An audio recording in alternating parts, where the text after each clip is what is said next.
Ano pong ating sir? Lagi kong malay. Saan banda? Kalimitan sa leeg likod.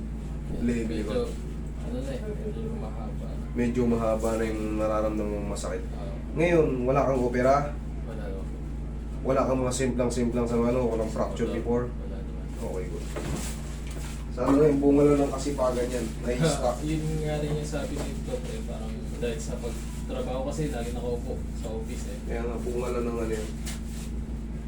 Siyempre, ang inat mo lang naman doon, gaganong ka lang sa upuan. Oo, ayun. Wala na. Walang reset. Tapos, siyempre, lamig, init, ligo.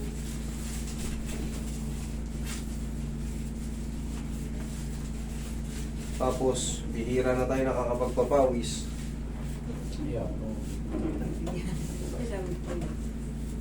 Ay. Tayo ka saglit.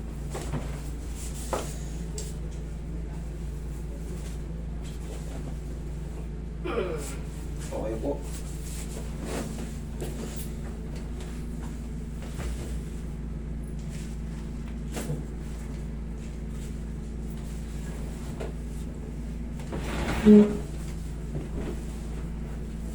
Shoot mo. Yan. Kulang lang sa ilat yung mga katawan mo eh. Sige, laglag mo lang. Yan. Laglag mo lang katawan mo. Yan. Higa kang patagilid.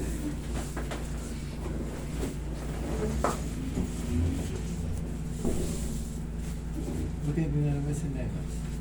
Yan. Buti bilang si Neves niya. Yan. Kabilang side. Masarap. Yan ang kailangan maibalik yan. Meron tayong mga tinatawag dyan ng mga capsule joint, facet joint. Kakayuko nyo. Umuusog yan sila pa unti-unti hanggang sa hindi nakakabalik. Kaya yung buong likod nyo, ngawit na ngawit. Relax na. Pinulikat? Okay lang yan. Akin na yung pao. Halatang wala kang stretch. Hindi, normal lang yan. Straight ko lang ito. Nag-cramps. Hindi, normal lang yan. Pero ang sagot dyan, ganyan ninyo lang. Kumbaga, huwag niyong titigasan ng hilot, ganyan ninyo lang. Saglit lang yan, babalik din yan.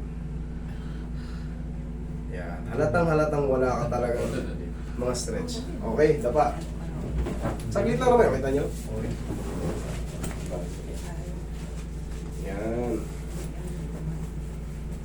Kailangan mo ng walking kahit paano. Tapos sa umaga, kahit paano bumalik tayo sa 1, 2. 1, 2. Di ba? Tinuturo sa school.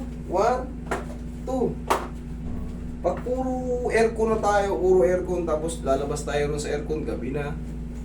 Hindi na tayo nasinaga ng araw. Guilty. Oh, guilty. Tapos pag uwi sa bahay, ma, aircon, bukas ba?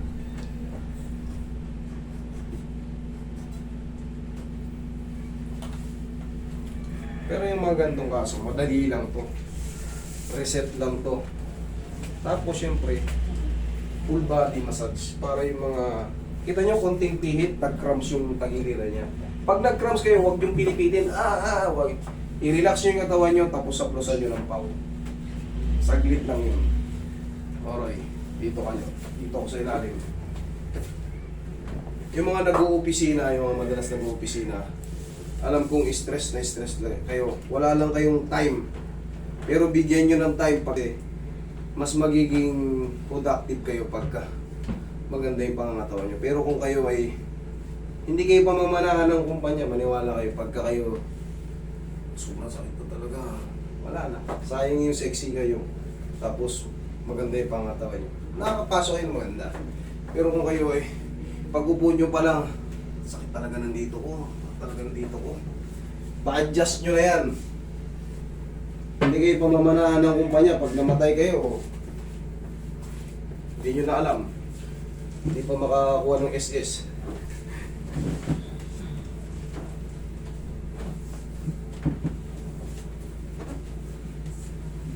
Itong sagot sa'yo. Adjustment, full body massage. 4 na palad, tanggal lahat yan.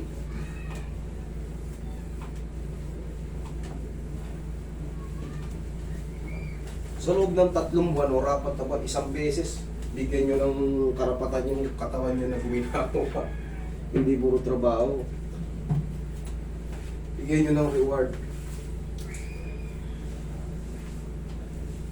Kahit sa mga ano lang, pagka mga regular pain lang, sa mga spa lang, sabihin nyo lang, medium type lang. Para yung katawan nyo, nare-reset. Ako, pero kailangan magsanto. Magsanto na lang. Ano yung mabuta? Masok ka guys. Ano yung sa Sa... pagbaas sa basket fighting? Ang ganda-ganda kong ganito. Ganito. Guys, hindi mo kasuyo. Paano mo kayo santo? Saan yung magsasando ka? Ando sa may kotse. Sa likod mo. Kasi marami. Lagi sa tiyan yung kamay.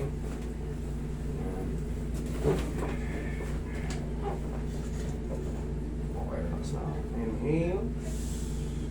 Exhale. Yan ang masarap. Diyan ka lang. Pag first time nyo magganito, pag first time nyo nagpapareset ng mga ganitong bone setting, pangkaraniwan yun yung mga joint nyo, syempre nabago yung posisyon sa tagal ng panahon. First time nyo eh. Normal lang yun, 1 to 2 days, parang minsan may mga mild muscle pain reaction. Normal lang yun. Pero 3 to 4 days, susubside. Baliktad dyan. Sa mga normal na ano, yung mga massage, kinabukasan. Sakit talaga. Hanggang 1 linggo masakit pa rin. Pero dito hindi. 3 to 4 days, relax na yun. Siyempre, nasobrahan kayong lamog. Tatandaan nyo, pag magpupunta kayo sa mga spa or sa ano, sabihin nyo lang medium type. Gusto ko lang ma-relax. Kasi ang definition ng massage, relaxation and blood circulation. Yan ang definition ng massage. Hindi yung pag-uwi nyo, parang napuruhan niya ako dito. Hindi ganun. Tapos hindi inom pa kayo ng pain reliever. Kailangan na-relax lang kayo. Okay? Tayo pa. Ano, nung nagpamassage kayo, gano'n ang pakiramdam nyo? Marami na kasi, kaya ko inaamin, marami na nagpunta rito, libo-libo na yung nagpunta rito. Alam ko na yung bawat kwento. Siyempre, ganito yung trabaho ko eh, trabaho namin yun. Bago ako naggaganito, sinasalang muna namin yung katawan namin. Kami munang mga estudyante ang nagsusubukan. Ay teacher muna, ay instructor, tapos kami mga estudyante. Sinusubukan din namin yan. Kaya ako, ina-adjust ko kung alam kung ano yung mali dun sa posible. Nag-a-adjust ako. Kasi once na nakaramdam ng pangit yung pasyente, nasaktan, hindi na inuulit sa mga nagbabagong ano ngayon ha, mga bagong therapist. Hindi na yan uulit. Hindi na kayo ipagmamalaki yan sa iba. Hindi katulad pag magaling kayo, word by mouth itong trabaho natin. Pag nasabi nung galing doon, uy, magaling yun si 3M. Kita nyo. Uy, magaling yun si Mark. Yung Iba. sa kong anak eh, kumano na rin ito. Galing na rito. O sa tingin nyo, babalik kayo rito kung sinalbahe ko kayo noon. Hindi. Lalo nyo kung ipagsasabi kasi alam nyo na maganda yung nangyari. Maganda yung naging resulta.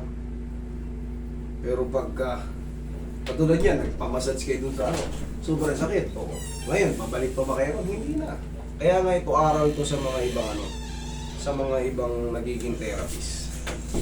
Para sumikat din kayo, galingan nyo sa una pa lang, galingan nyo. Kasi bawal sumublay sa ganito.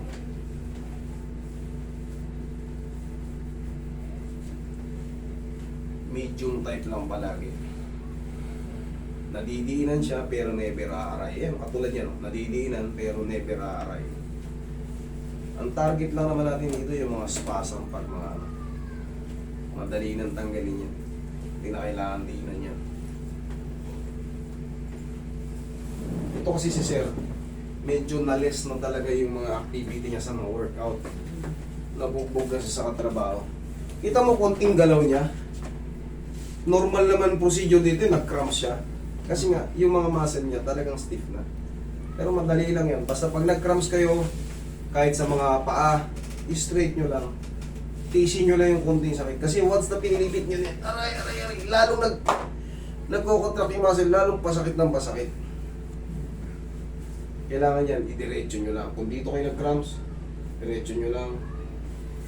Ganyan lang. Huwag nyo nang pakain natin. Ganyan lang. Kung sa tagiliran naman, katulad ng nangyari, huwag yung pilipitin. I-straight yung katawan nyo, dampian nyo ng pao. Or, ganunin nyo. Ganunin nyo. Lambingin nyo ng haplos.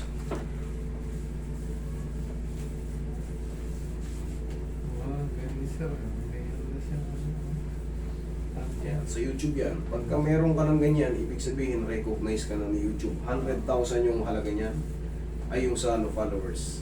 Kailangan meron kang 100,000. Pero pag wala, hindi ka bibigyan niya. Recognition yan. YouTube. Katunayan na YouTuber ka na. Okay sir, buka.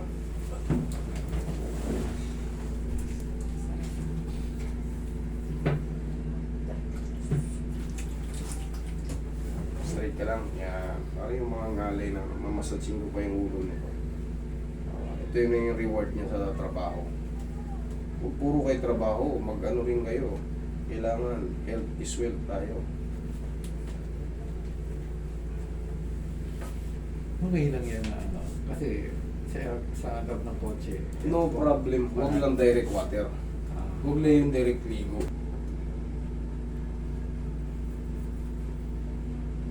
Ito isang bunot na masarap, hindi yung ano. Ay, naku sir. Sana wala ka na sasabunutan. Sakit ba sir? Sakto lang. Yung isang bunot na masarap. Sa harap, pag nagaganito ko, ayaw kong patigilin. More. Ganun pala na po.